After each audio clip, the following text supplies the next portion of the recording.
An balma lamɛnnikɛlaw aw salamu alaikum aw tulo bɛ radio Bamako 24 de kana ka bɔ Mali kɔnɔ na minnu bi kan lamɛn jamana fan o fan jamana kɔnɔ ni jamana kɔ kan k'aw bɛɛ lajɛlen foni k'aw ko ɲuman dɔn aw sɔgɔlen bɛ aw ka radio Mandi la Bamako 24 min bɛ n'a bɛ kunnafoni latɛmɛ aw bɛɛ lajɛlen tɔgɔ la diɲɛ ma don o don a balimakɛ n'aw denkɛ Abdulaye Kulibali fɛ k'a sɔrɔ ɲɛmaaba n'i y'a sɔrɔ bɛ tali ka jɛjɛ sari la ale bi ka baaraw bɛɛ lajɛlen jateminɛ k'aw foni k'aw ko ɲuman dɔn faso kɔnɔ ni faso kɔ kan dɔɛrɛ taw ma k'aw sigi ni k'aw ka kunnafoni ma kɔnɔ kunnafoni ni dalilu don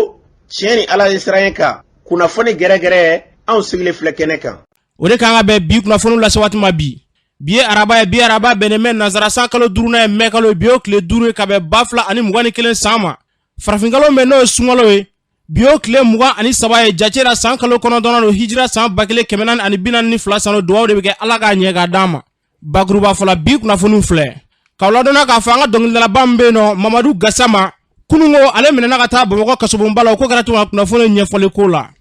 an ka jamana kɔnɔna na bi Gawo marabolo la dugu min bɛ yen nɔ ko Buremu jiko gɛlɛya kɔni bɛ olu dara o ko kɛra cogo jumɛn na kunnafoni ɲɛfɔli ko la Senugaw fɛ yen nɔ u bɛɛ lajɛlen kɔni wulilen don k'a yira k'a fɔ ko maa dɔ nan bɛ k'a b'olu ka yɔrɔ ci n'o bɛ wele ko dɛmu o ko kɛra cogo min na kunnafoni ɲɛfɔli ko la Ɲɔnɔngaw fɛ yen nɔ Ɲɔnɔ ofisi jiko a kuma kɔni cayalen bɛ Sɛnɛkɛlaw y'a yira k'a fɔ ko jisɔngɔ ko k'a bi ka b'u dala ka sababuya kɛ marifa daburu y'u bali ka u ka sɛnɛfɛnw ladon PCC o ye jɛkulu min bɛ dunkojugu ani yuruguyurugu kɛlɛli kama an ka jamana kɔnɔna na olu ye wulikajɔ ta ka taa Ɲɔnɔngaw fɛ yen nɔ ko kɛra cogo min na kunnafoni ɲɛfɔli ko la ninnu de bɛna kɛ kunnafoni la kumaba ye ka fara kunnafoni wɛrɛ kan ka lase aw ma aw denkɛ n'aw balimakɛ fɛ Sidiki Kulibali ala k'a ɲɛ k'a d'an ma kunnafoni an b'a daminɛ k'a ladɔnna k'a fɔ an ka dɔnkilidala denmisɛnnin min bɛ yen nɔ n'a bɛ wele Mamadu Gassama ni dɔw b'a wele ko Gaspi kunungo mɛkalo tile 4 ale minɛna ni ka taa n'a ye Bamakɔ kasobonba la ka sababuya kɛ mara yɔrɔ 4nan procureur ale kɔni ye ja dɔ ye bɔlɔlɔ sanfɛla la an ka dɔnkilidala denmisɛnnin wɛrɛ min bɛ yen nɔ n'o bɛ wele Ibrahim Jakite ni bɛɛ b'a wele ko Lefu Gaspi kɔni y'ale badɛbɛ walo o jaw kɔni bɛ ka munumunu bɔlɔlɔ sanfɛla la procureur kɔni ɲɛ dala o ja nu ka y'a ye nin wale min filɛ nin ye nin kɛni man kan kɔni wulikajɔ ta ni ka Gaspi minɛ ni k'o bila ka taa Bamakɔ kasobonba la mandat dara ka kunungo nka kunnafoni y'a yira k'a fɔ ko wulikajɔ kɔni talen bɛ Lefu yɛrɛ bɛ ka ɲini ko nka ko Lefu ma ye fɔlɔ ni wale min filɛ ni bɛ ka taga kɛ an ka jamana kɔnɔna na an bɛ dugawu de kɛ ni sifinaka ninnu ala ka bɛnɲɔgɔnya sabati u ni ɲɔgɔn cɛ fɛn o kɛ basigi ni lafiya ye ka kɛ an ka dɔnkilidalaw ni ɲɔgɔn cɛ ala k'o sabati n'an bɔra ye Gawo marabolo kɔnɔna na dugu min bɛ n'a wele ko Buremu o dugudenw kɔni bɔra k'a yira k'a fɔ ko jiko gɛlɛya kɔni b'olu fɛ yen kosɛbɛ kosɛbɛ ko faliw bɛ ji minnu min k'olu yɛrɛ de b'o ji min ko jiko gɛlɛya yɛrɛ de b'olu fɛ yen nɔ kalan tɛ yen nɔ kɛnɛyaso tɛ yen nɔ k'olu kɔni kɛmɛ b'a fɔ k'olu ti jamana yɛrɛ fɛ fiyewu u bɔra ni ka welewelema kɛ ka yira k'a fɔ an ka jamana ɲɛmaaw k'u ka kɔfilɛ olu la ni kalata ko sera carte d'identité b'olu bolo wuli ka se olu ma nka olu bɛ gɛlɛya kɔnɔna na bɛɛ lajɛlen ɲinalen b'olu kɔ yaasa ka pɛrɛntigɛ d'a ma sifinakaw ka ɲɛmaa Sumɛlɛ Mayiga ale b'a ɲɛfɔ an ka lamɛn bana baden de bɛ sɔrɔ a la yɛrɛ ɲɛ b'a ji tɛ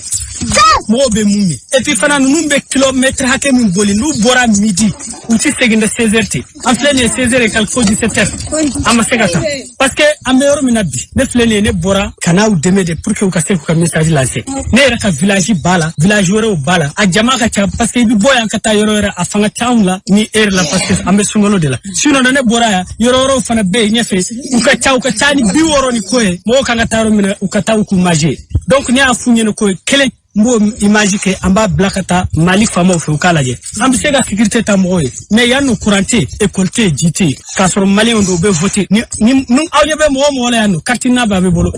a bɛɛ bɛ voter fana donc mais maliyɛnya la normalement mɔgɔw bɛ ji sɔrɔ cogo min na olu fana kan ka ji sɔrɔ o cogoya la donc o de b'a yira bi an b'a ni message ka bila ka taa bandaw fɛ colonel Hasim Koyita Maliki Jaw ani réconciliation dɔ Sumɛlɛ Wage n'i y'a mɛn ko réconciliation bɛn de bɛ yen n'an bɛ Mali ko Mali fana ka kɛ an sago ye parce que dɔw bɛ ji sɔrɔ u bɛ courant sɔrɔ an kɔni ji an bɛ ji min de o de tɛ a ye nin lajɛ nin ji nɔgɔlen de don faliw de bɛ bɔ k'a la misiw bɛ bɔ k'a la mɔgɔw bɛ kɔ a la ka tila ka mɛn a la est ce que nin ka ɲi a bɛ fɔ ko ninnu ye maliyɛnw ye est ce que ninnu bɛ wele maliyɛnw la a tɛ fɔ ninnu ye ko maliyɛnw ye a ɲɛ bɛ nin na a ye nin bɛɛ lajɛ nin bɛɛ fali de ye n'a ninnu wulila sisan fo safo seli u bɛ taa se u ka dugu la u kan ka taa yɔrɔ min na fo safo seli de u bɛ se u bɛ taama u bɛ tila ka faliw fana ta est ce que o ka ɲi ah sécurité kɔni tɛ yen mɔgɔw b'u ka sécurité ta parce que mouvement denmisɛnninw bɛ komi ne yɛrɛ bɛ mouvement la cogo min na an b'u ka sécurité ta mais k'a fɔ k'an bɛ se ka fɛn wɛrɛ kɛ ne mun tɛ o sécurité ka to ka sécurité ta police tɛ yan gendarme tɛ yan foyi tɛ yan n'o bɔra la kɔni tuguni an tɛ se ka foyi wɛrɛ kɛ tuguni n'o tɛ donc u y'u ka message ci pour que a ka taa président fɛ bandaw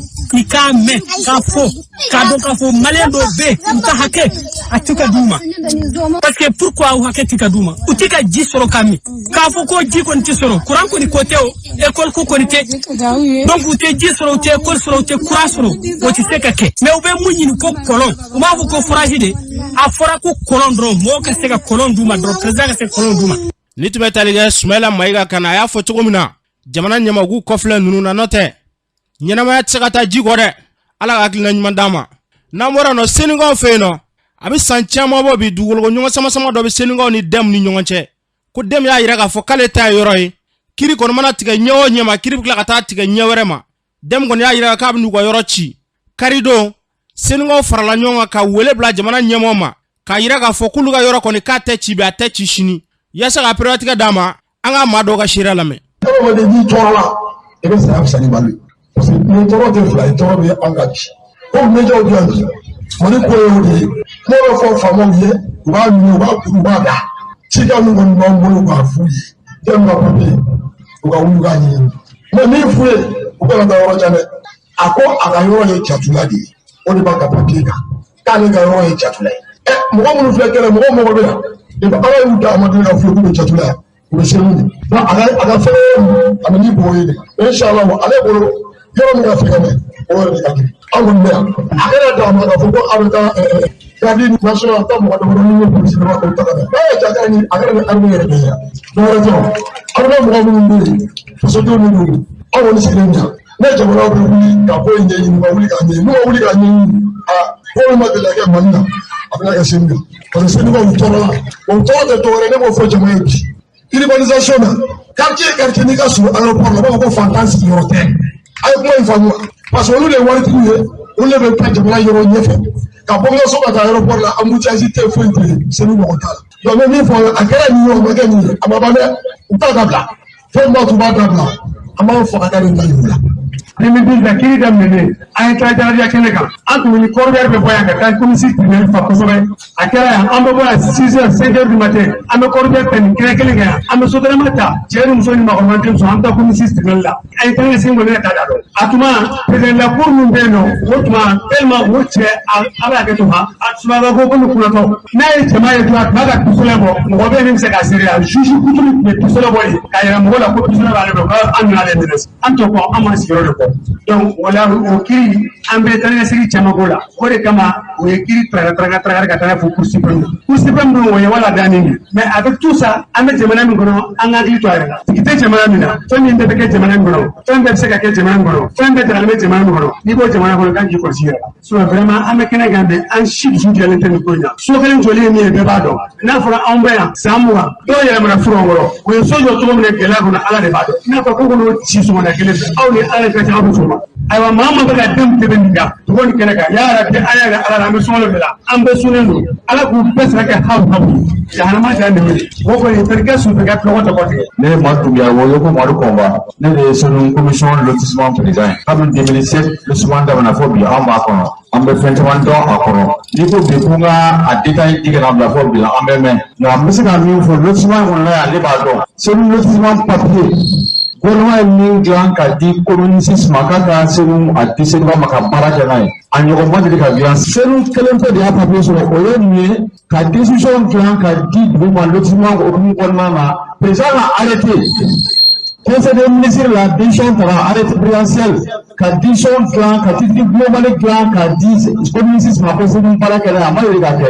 n'a fɔra ko décision dira anw ma an Senukaw ma président ka signature b'a la a waati ala ma hinɛ ATT la o de tun ye président a ka signature b'a la a waati Modibo Sidibe tun ye premier ministre o ka signature b'a la ala hinɛ kanfurama administration territoriale olu bɛɛ b'a la n b'a fɛ k'a fɔ a ye dɔrɔn président a n'a ka gouvernement o ye institution fila ye o bɛɛ ka signature bɛ papier min na ko anw jɛnna ka ni dugukolo sirifasi di Senukaw ma n'a fɔra ko suba ko dugu ma jɛ juge dɔ bɛ décision ta k'o wuli ni Mali tɛ o tɛ kɛ jago diɲɛ fan si. ni tun ye maa dɔw ka seereya ye a kɛnɛ kan Senu dugutigi yɛrɛ mun kɛnɛ kan dugutigi y'a yira k'a fɔ ko maa dɔw furula yɔrɔ n'a ka den sɔrɔ k'o denw taara furu la Senu dugutigi Zan Kulubali a ye kuma min fɔ an ka lamɛn. anw ni den ma ɲɔgɔn depuis en 2013 yan lotissement bɛ kɛ en 2007 gouvernement yɛrɛ ye yɔrɔ min di anw ma une titre fait, il y a titre, et moi titre d'accord. Donc en 2013, à un autre tribunal là, donc on a plein de résultats tribunal fait. Car c'est indécevable. En 3 termes, il y a un gars à tout moment de en Sénégal. Ça se fait en 2013. En 2017, on a parlé là de titre anti-daté, c'est-à-dire Emma. C'est-à-dire daté qui est 2007. 2013, on a tribunal la première tableau. Faut tout tableau, à le tableau. Mais en 2007, il titre sur la anti-daté qui est Dama. Donc, mon gouvernement a dit, il y a des frocs, il y a des fous. Donc, comment tu dis en idée de la man nisa ni ngiri tigɛ yɔrɔ kɔnɔ e mana kɛnɛ ka lajɛ kɛnɛ kan min bɛ kɛnɛ ka i ka ɲɛ la si ni yɔrɔ in filɛ yɔrɔ jɛ tɔgɔ nɔ k'a k'i na kiri ka daminɛ i tɛ sɔn yɔrɔ si tɛ in kɔnɔ yan den ma fɔ den yɔrɔ baara a ka fɔ tɛ se yɔrɔ kɔnɔ yan baara bɛ yɔrɔ ka mɔgɔ ta ye o i ma fɔ yɔrɔ kɔnɔ o wari bɛ kun min bɛ fa dan kan wari wolo bɔ su la mɛ ala bɛ yen dɛ ala bɛ yen bi ka diinɛ sini tɛ sin tɔgɔ dɔn dɛ n'i y'a ye an ye pɛrɛsi maaw wele. Depuis mon Sénégal Gabi, à Maloula. En 2011, on a catégorie de règlement par laquelle Kalawakoro, Kadi Domaine, Kadi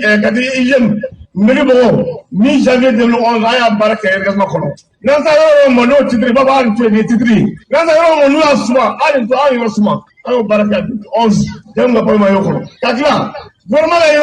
il y a un seul mec qui titre et Kadi Awan. Vous avez mon bois qu'on a titré mon rotaporo. N'importe quel demande va qu'on a fait à l'effet, il y a titre, il y a un bon bagabano, même il y a ce que donc, en cas de longtemps, il y a des thèmes. Il y a un fait, moi, Kassoé, ou alors il y a un manja, venez pour le c'est quand on a titre, donc, on se voit du alain. On va faire la fouille, il faut que nous soyons la blé. Et bien, on va il y a fait qu'à la parole du groupe. Alors, le gouvernement a baladé. Sur la fois, il y a tout fait. De 2600, c'est le maire. À moi, le Djemou là, donc, on a bien encore. On fait mal faire le baboulot, on va boulot. En 2008, c'est le titre d'un fond. Et vous voyez, pour utiliser la guette factifée, dans le règlement,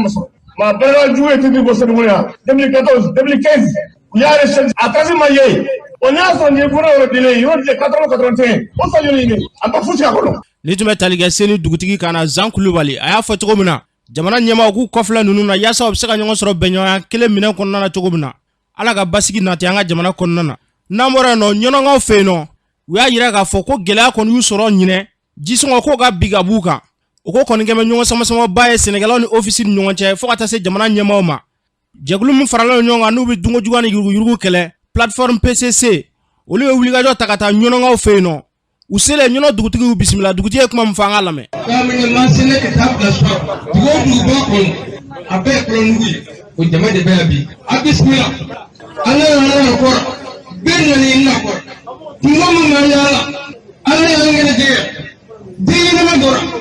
barakati dola kaba am gota kasa aforo ko ayaje ala ya ngene ko o dina ma ala di barkama musu sagedi amit oka aye ya rabbi alaka na wasa ebe kuna ake bismillah aba kana mojaka ila yini pokam abismillah tnabe ase tara bomunga ase tara kalamunga abeke goba abenda ma anako ya rabbi alaka ndim ni tuye nyono dugutigi boajara aya fotogo mna alaga basigi sabati nyono marabolo konnana akene ga shifine ko nyama murwo jara ale kuma mfanga lame memuru jara kuma sala de bele bolo mi fe ka fanye na mbadele akalla ne mami ye mina mi fo o de kera yana ntu fo ni makela 2005 2006 ya wa foro mina ona ya ma kele fra ane ma bisegi ane ma sala ama fo ke ko pati de temana ana jisomo ma sitana ko ma mi ga warbi wa jurubo wa kele kele fra wa kele wafa yo kwa kene fra de ka foro mena wala sheria de be fe sa me mo be sheria de saraya parce que office ba ka fe me ngona a jara ko juro awon nyemo la nyemo ya unjaba mena depuis 2005 2006 nyemo ya unjaba o tona de ko fa ayi daro fra bo ka kanar do français million mois foro do diamo kwa na da fa ko fe o foro na o be na tuguni ma sita na tugu ko do na ko ma mi ta fra sora Sigelo, aka nyoro no mbanye pe uya jaba de. Uya jaba. Na so ko ka te no ko ra kala minda ni. Aka ko si ka boy. ni tun ye sifinnakaw ka ɲɛmaa ye Modibo Jara a y'a fɔ cogo min na Ala ka basigi sabati a kɛnɛ kan professeur Clément ale min wulila Bamako yan ni k'i kunda ɲɔnɔ professeur Clément Dambele a ye kuma min fɔ an ka lamɛn. Kurumanikaw, Rodokaw, ɲɔnɔkaw, Bewanikaw, Kolongokaw ni Masinakaw ani zone yiride Segu bɛɛ lajɛlen a ye ci dɔ donda dɔgɔkun tɛmɛnen n ka na o bɛ lawuru dɔ ma samedi nata an bɛ baara min na ani sɛnikaw bɛ sen kan na n bɛna pourquoi parce que fo aw ka hakɛw ka di aw ma n'o tɛ ne tɛ kɛlɛ in bila a bɛ min ɲini n b'aw fɔ yan kɛnɛ kan bilahi ɲɛ kalinen min ka den aw bɛ min ɲini aw ka hakɛ bɛ di aw ma bi n tɛ ministre ne tɛ président kabini Ala k'an d'an ma baarakɛ Mali gouvernement ne ko dɔrɔn mɔgɔw dɛmɛ n'u ka hakɛ u ka matarafa jamana in kɔnɔ fa foyi ma Mali ci fo faamaw ye fantanw dɛmɛ de k'u la u ka hakɛ minnu la o dɔrɔn n'an se tigɛ kɔnɔ wa hɛrɛ bɛ jigin Mali kɔnɔ ni maliyɛn fantan ka hakɛ ma d'a ma bilahi an bɛ hɛrɛ o hɛrɛ ɲini a tɛ jigin o de y'a to Mali faama bɛɛ tɛ yen ni min ma kɛ dɔrɔgutala ye o bɛ kɛ sugu bɛɛ dɔrɔgutala ye parce que dɔwɛrɛ tɛ u bɛ fantanw tɔɔrɔ donc ɲɔnɔkaw bi bolo bɔ a la fo ne Clément Sale b'aw ka kɛlɛ kɛ fɔ an hakɛ ka dɔn kɔnkurunna bɛɛ maa kelen ka hakɛ mana minɛ a la an bɛɛ ka hakɛ minɛ a la n'an bɛɛ bi bolo an bɛɛ bi bolo n'an bɛɛ bi sa an bɛɛ bi sa sɛbɛn min n'a fɔra ko a tɛ kɛ sɛbɛn filɛ Clément Dambele bolo sɛbɛn filɛ n bolo sabula kuru ne taara Mbandaw fɛ yen Mali président ne tɛ ma taa ministre fɛ yen ma taa conseil fɛ yen ne ko monsieur le président professeur Clément Dambele i tɛgɛ a mɔgɔ bi la i ni conseil ni ne tɛ sigi dɛ i kelen ne kelen ɲɛngoɛ an ka kuma ɲaga kan n y'a fɔ n ko ni nana n b'a fɔ diɲɛ bɛɛ ɲɛna a ko Clément a ko i t'a to n'an ye ɲɔgɔn ye an ka conseil n ko conseil tɛ sigi ka ne ka kuma la président i ka jamanadenw ɲɔnɔkaw u ye ci to ne Clément da ko n ka taa fɔ e de ye u m'a fɔ ne ka fɔ conseil u m'a fɔ n ka fɔ ministre président u m'a fɔ ko n'i b'a f'i ye ko Senegal ye e kelen ne kelen ci fɔra ne de ɲɛna ne bɛ taa f'i ye n'i ye min fɔ n ye n ye n kale Ala la n tɛ to min kelen bɔ a la n bɛna f'u fana n'u ma sɔn o ma n bɛ taa f'i ye n ko balawu min bɛ ɲɔnɔ yan kɔlɔn kɔnɔ yan ne ni Senukaw kumana u ye caman fɔ yan n bɛ caman kalan n'an m'a kunbɛn fɛn bɛ kɛ Mali kɔnɔ yan an ma sigi ni min ye sabula Mali bɛ ɲɔnɔ yan aw a ɲɔgɔn ci la se dɛ Mali Sɛnɛgalakaw aw ka hakɛ bɛ d'aw ma ɲinan bilahi ne kale Ala aw ka sɛndikaw ye ci fɛn fɛn fɔ yen n y'a bɛɛ lasi ɲɔnɔ kɔnɔ yan maa si tɛ gɛn ka bɔ a ka foro kɔnɔ n'a y'u jɔ ka dati k'a la n'aw jɔ k'a fɔ ko tɛlɛ tigɛ ko sini 31 mai o de b'a kan o kuma de bɛ yen n bɛ min fɔ yen ni dɔ kɛnɛ ka bɔ a ka foro kɔnɔ ɲɔnɔ yan bilahi aw ni ne an bɛɛ bɛ ɲɔgɔn sɔrɔ Bamakɔ hali n'an b'an ka du feere an bɛ ɲɔgɔn sɔrɔ Bamakɔ fɛn dɔ bɛ fɔ a kun na ni ten le 31 mai ni délai dafara n'aw gɛnna u b'a fɔ ko ne ka dɔgɔ wa n'aw gɛnna ka bɔ a ka foro kɔnɔ office PDG bɛ démissionner kuma bɛ ban yen nka tɛ se o ma nin sɛbɛn in bɔra yen office PDG bɛ ko ma sɔn ko Clément n ye n kale Ala la a kɛra minnu ɲɛna o ɲɛnama bɛ yan dɛ ni mɔgɔ ni seerew de taara a ko n ye n kale ye ka n kale Ala la ka n kale n bɔkolo bɛɛ la a tulo bɛ na ni sɛndikaw ye fɛn o fɛn ɲini ni ɲɔnɔkaw ye fɛn fɛn ɲini ko min bɛ se k'u lafiya n ye n kumakan d'i ma ne ye hɔrɔnten de ye bilahi n m'a kɛ fo ka s'a da. ni tun ye professeur Clément Dambele a y'a fɔ cogo min na Ala ka bɛnɲɔgɔnya sabati jamana ɲɛmaaw ni ɲɔnɔkaw ni ɲɔgɔn cɛ yaasa jisɔngɔ bɛ se ka bin ka b'u kan cogo min na n'an bɔra yen nɔ découpage n'o ye marabolo yɛlɛma ye o min kɛra an ka jamana kɔnɔna na a kuma kɔni cayalen bɛ dɛ min ye marakalakaw fɛ yen nɔ sira tigɛla yen nɔ olu y'a yira k'a fɔ k'olu kɔni ma jɛn n'a kɛcogo ye fan caman fɛ a kuma cayalen don kayikaw fɛ yen nɔ maa dɔw b'u hakilina di dɔw y'a yira k'a fɔ k'a ni kɛli ka kan dɔw y'a yira k'a fɔ ko nin t'a kɛ wagati ye yaasa ka période d'a ma an ka kayika dɔw ka seereya lamɛn. ala wulila min kama o ye de ko ka fanga surunya fangatigiw la fanga ka surunyaw la pour que fɛn fɛn bi ka taa mako ɲɛnabɔ sira la u bɛ mako ɲɛnabɔ u kɛrɛfɛ. A m'a fɔ ko découpage ye ka mɔgɔw bɔ ɲɔgɔn na mais kɛ ko découpage ye mɔgɔ ka se k'i sɛbɛ don i bɛ yɔrɔ min mara bɛ k'i bolo i ka se k'i sɛbɛ yɔrɔ bɛ se ka taa ɲɛfɛ cogo min na n'o taara ɲɛfɛ dɔrɔn o dugudenw bɛ lafiya. Nin bɛ kɛ de pour que ka administration sɔ gɛrɛ administration la jani ka siran kilomètre i bɛ se ka dan 10 km ou 20 km la donc mɔgɔ papier fɛn fɛn la i bɛ se k'a sɔrɔ nɔgɔya la. Waleya fɛn fɛn bɛ kɛ sababu ye ka administrer ou ni administration grègnona. Moi je pense que ni o walia no kera o debe ke sababu yere ka développement ka asisi jamana kun. Si ça manque l'influence Mali fan befe découpage là ka soro ko ba andala bi jaji su ye yoro bem na kay ko so ni fam datu o kan hunya su o de ma kan découpage ko ibla folo do de ka fara de zonga mais nyeta ma sabati folo quoi donc ça veut dire que nyeta la arrêté décentralisation de folo kuma be kana ces régions découpage quoi ima transition aka barati découpage ni mission de la transition o li ka jamana sécuriser ka jamana basi ka tla ka élection bafla be cercle yere be problème do kono folo jonya kelen non do boni nana do ni do je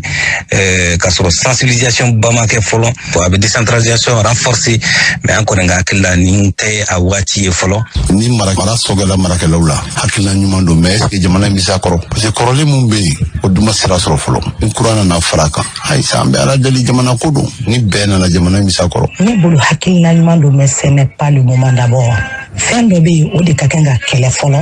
ganka siru olula sani ankana fo amna ni barenke o ye jumanye ka ben client sabati jamana kono ni to ma doga shire kai ka ofeno o ya foto mna ala ka ben basiki na tianga jamana kono na moro no bamako meriba olunu jeglu lo kono e bolo ni ngoma ke ka u deme nyama yere se ka labara to mna ninga bayele maka ke kuran ani jeglu do e mobile fladuma ku ka se wa nyama toboto to mna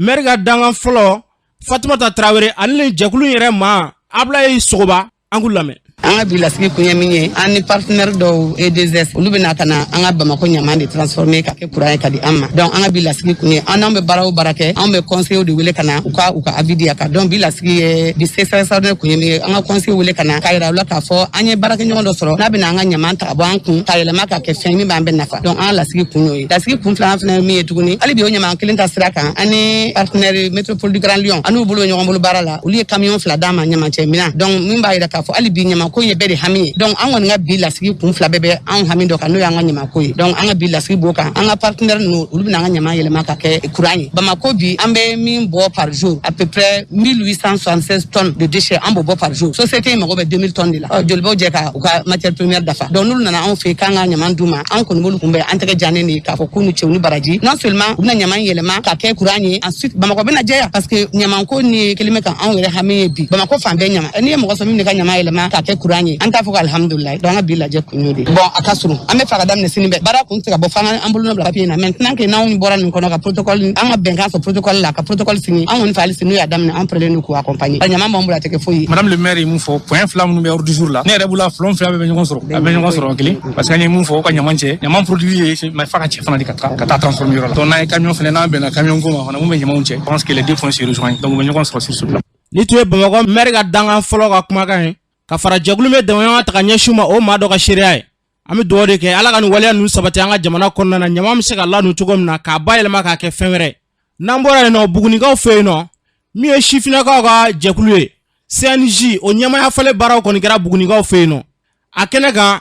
shifina ka ministre Musa Atayere ale kuma mfo anga lame Mogo ni be jeunesse organisation donc iba donc c'est ka fou que jeunesse est pour demain pour accompagner ni galia doni madwala parce que ode anga comportement parce que la jeunesse énergie de boubolo ou ka méthode boubolo mais le plus important c'est que en sera ka Mali jeunesse be wole kana nu yorokile ka sigi ka kuma ou kuma chama fo mais à la banque rajume à la banque ben donc au de en mission en tant que ministre de la jeunesse ne Mali jeunesse be des ministries mimbe son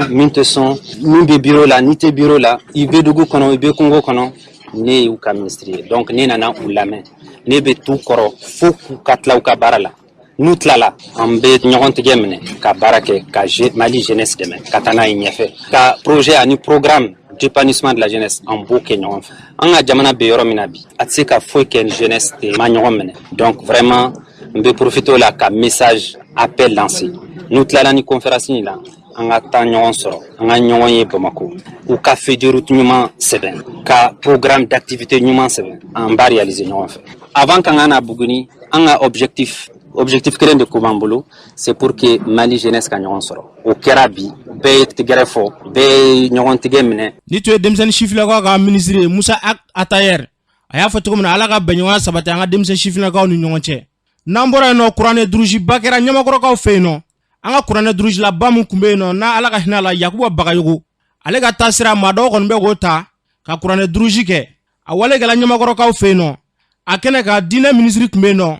Usman Traoré a ye kuma min fɔ an k'a lamɛn. Sumada in na anw nana kuranɛ durusi kɛnɛ min kan hɛrɛ kɛnɛ don. A bɛ mun de concerner Mali kuranɛ durusiraw ka tɔnba farani ɲɔgɔn kan ni a ɲɛmɔgɔba ye a docteur Imam Usman Salihu Traoré ye. O y'a laɲini ka layiru kan dɔ dafa o ye an ka kuranɛ ordinateur min ni Ala ka wuli sira ma Yakuba Bagayogo ka tuguɲɔgɔnya kɛ a ka baara kɛ ni bilani na ale fana nana sɔrɔ baara mun ɲɔgɔn bɛ terrain kan. O ye jumɛn ye ka denmisɛnw bila kuranɛ durusi kɛnɛ kan kuranɛ durusi min ni a tɛ dɔrɔn ka kuranɛ durusi mais kuranɛ page ani kuranɛ harifu ni ayanw bɛ sɔrɔ sura mun kɔnɔna na ka o démonstration kɛ ka yira mɔgɔw la. Anw de la an bɛ dɔn démonstration ye an bɛ fɛn wɛrɛ démonstration ye an bɛ tigɛrɛ fɔ a kun mais ka kuranɛ démonstration ye nin ye anw siɲɛ fɔlɔ ye ka a ye o sababu ye Yakubu ye. O y'a sɔrɔ terrain kan mɔgɔ caman tun bɛ ka baaraw kɛ kuranɛ durusi hukumu kɔnɔna na i n'a fɔ mun bɛ bi ni o bɛ ka Yakubu ka baara tɔ tɔbɔtɔ nin bɛɛ ye baarabaw de kɛ. Maintenant Yakubu ka baara in tɔ yirali adamadenw na k'a sankɔrɔta o de bɛ k'a kɛ bi Ala kama a kira kama. An bɛ foli kɛ o la ka barakalali kɛ o la ka yira k'a fɔ waati ni mɔgɔw y'a miiri ko silamɛya bɛ taa kɔfɛ Ala bɛna poyi kan dɔ bɔ anw ye cogo wɛrɛ la min bɛ taa ni silamɛya ye ɲɛfɛ. Bi silamɛya ta b'a ɲɛfɛ cɛ fila tɛ muso fila tɛ mun bɛ kuranɛ durusi ko kunna o de ye kuranɛ silamɛya ta b'a o ye ɲɛfɛ. Ni kuranɛ b'an bolo foyi ma tiɲɛ an bɛ dugawu kɛ o ye sija ani kɛnɛya na anw kɔni anw nisɔndiyalen bɛ bi an bɛ wuli kan se silamɛ bɛɛ lajɛlen ma misiri kelen-kelen bɛɛ lajɛlen kɔnɔ u ka kuranɛ durusi tɔn bila a kɔnɔna na surtout o ka welewelekan ye min ye ko sani san 2050 cɛ mɔgɔ miliyɔn 1 ka sɔrɔ Mali kɔnɔ min ye kuranɛ durusi ne ka welewelekan ye sani o cɛ mɔgɔ miliyɔn 10 de ka sɔrɔ min bɛ kuranɛ durusi Ala ka o se di ani o ma ka se k'o hakilila miiri sabati. Ni tun ye diinɛ minisiri ye Usman Traoré a y'a fɔ cogo min na Ala ka kuranɛ kalan caya an ka jamana kɔnɔna na surtout an filɛ nin sunkalo min kɔnɔna na kuranɛ kalan ye fɛn ba ye a nafa ka bɔ jamana ma Ala k'o ɲɔgɔnna caya an ka jamana kɔnɔna na. N'an bɔra yen nɔ sunkalo an b'o tile 10 laban na sunkalo tile 10 laban a nafa ye jumɛn ye jɔyɔrɔ jumɛn de bɛ sunkalo tile 10 laban kɔnɔna na Imam Umaru Sumare ale b'a ɲɛfɔ an ka lamɛn. Nin kaloba in n'a baraji camanba a nana cogo min sɔɔni i k'a dɔn k'a fɔ a bɛna segin o cogoya la an bɛna don waati labanw kɔnɔ n'o ye tile 10 laban ye tile 10 laban mun ni latigɛ su b'a kɔnɔ n'Alahu Taala ye jɔn ko fɔ a kɔnɔ minnu ni muuminu jogo u ka baara ɲumanw ko ɲuman minnu n'a y'a sɔrɔ muuminu ka kan k'u jilaja a la o ye k'u kɛrɛ janya dɔɔni ka bɔ u ka dilanw na balima silamɛw mun dunna nin tile 10 in kɔnɔ n'an man kan cɛsiri i n'a fɔ Alakira tun b'a kɛ cogo min sallallahu alayhi wa sallam mun dunna nin tile 10 in kɔnɔ n'an man kan mabɔ diɲɛ sugulaw la i n'a fɔ Alakira tun b'a kɛ cogo min sallallahu alayhi wa sallam mais tuma dɔw i bɛ taa sɔrɔ ni tile 10 laban in sera maa dɔw bɛ yen olu bɛ ɲinɛ Alahu Taala kɔ dɔw wɛrɛ tɛ diɲɛ nafolonin kama dɔw bɛ si sugu la kama dɔw yɛrɛ bɛ hali ka wuli ka joko fila seli Alahu Taala ye ka d'a kan ngolo bɛ fɛn dɔ la ni n y'a bila dɔrɔn o ye n ka seli musaka n t'a sɔrɔ tuguni n balimakɛ n balimamuso waati laban minnu n'i ka kan k'i jilaja a kɔnɔ san 80 ni san 3 ni kalo damadɔ k'o baraji sɔrɔ su kelen kɔnɔ yali i bɛ sɔrɔ cogo jumɛn na o ka tɛmɛ i kan. Ni tun bɛ tali kɛ Imam Umaru Sumare la a y'a fɔ cogo min na Ala ka ni sabati an ka jamana kɔnɔna na silamɛya ye fɛn ba ye dɛ Ala ka timɛko ɲuman d'a ma ka sunkalo musaka tɔw nɔgɔya an bɛ tile 10 laban min kɔnɔna na Ala ka labanko ɲuman jira an na. N'an bɔra yen nɔ bi ye sunkalo tile 23 ye su in na o bɛ wele ko su 24nan su o nafila a n'a duwawu ye jumɛn ye karamɔgɔ Maliki Danbele ale b'a ɲɛfɔ an ka lamɛn. Sunkalo su 24nan nafila o ye arakan 6 de ye arakan kelen kelen an bɛ kulu wallahu siɲɛ 6 de kalan ka kulu auzu birabbil falaki siɲɛ 6 kalan ka kulu auzu birabbin nasi siɲɛ 6 kalan ni mi kala arakan 6 in kelen kelen bɛɛ la an ye kalan min fɔ nin n'i ye 2 kɛ i bɛ salamu bila n'i ye 2 kɛ i bɛ salamu bila nka kala ye nin kalan ninnu de ye arakan bɛɛ la salamu bilalen kɔrɔ kɔfɛ o bɛ jɔ ko 6 dafalen i bɛna dugawu in de kalan dugawu de filɛ i kɔrɔ nin ye nka ni i ma se nin dugawu la i bɛ se dugawu min na i b'o kɛ dugawu ye arabu kanama filɛ Allahumma inni as'aluka fihi ma yurdika وأعوذ بك مما يؤذيك وأسألك التوفيق فيه لأن أطيعك ولا عاصيك يا عالما بما في صدور العالمين بابا على نبي نينيك إفه سولنا فنا فمون ببير على ما كي جمايا فم ببير على تورو متى نينيك على فكبو وكلمة ما أنيني في غاب سما سولنا ngi labatu ngani soso yaye alami nebi danve belajele duskuna kudo ibi oduko de ke arakan woro en zelle ngoro kofe alakani sawaba be yarabi alago do mine nitoy karamgo maligi damele baningo jola ka fe aya foto ko na alaka sungolo time go nyman dama ka musaka to nogoya nambora no ameta jamana ko kana na damele mebulu siriki yamba damne kodbar jamana ka sigi ka fo temene ko kodbar jamana nyimo ko lola bagbo ana ato mo ko woro munu kumtalendo gana jamana ka santan kelen temene ko kubunu ko sigi ngana kodbar jamana ka al nura bagbo do ko muso Janet Kudu nambora no amta ka Niger jamana ka datige wale kala mo wannan ne fagara Niger jamana ka soro la sufe malini Niger danchela Niger marabago ya jida ka fo datige wale kala nunu tumba fe ka boli de wode sin fe soro la su be bone unina nambora amta ka Burkina jamana ka tenedo mekalo kile saba datige wale kala mogota ani fla nyogon bonena unina mogo chama wede jogina akera futura mara la Burkina koroyan fana datige wale kala nunu ya nyini ne ka dugu mogo nunu ni siri ka dawo ko sefe u bonena unina nambora namtaka Kenya jamana ka ni kada dabali banko ye police muso do ade mogo saba de bonena anina tasuma kasala do sefe wale ya inkera aye buji de mena ga bla demsen ko fole nunu kuna o kara sababu ye ka so mena ka demsen nunu bejini ani so kono minute o bela jili wale ya inkele mino yule bla finit la ko mo unana kana tasuma yin faka ka boyeno ka soro demsen nunu yere tise ka laje siriki nya mi soro ni tinyul doy omo ya fa chogo buna ala ka basigini ben nati anga jamana ni jamana wero nyonche ka bela jelen kisi tasuma kasarama ni wale mina che ka jugu ko sebede ala anga jamana basigi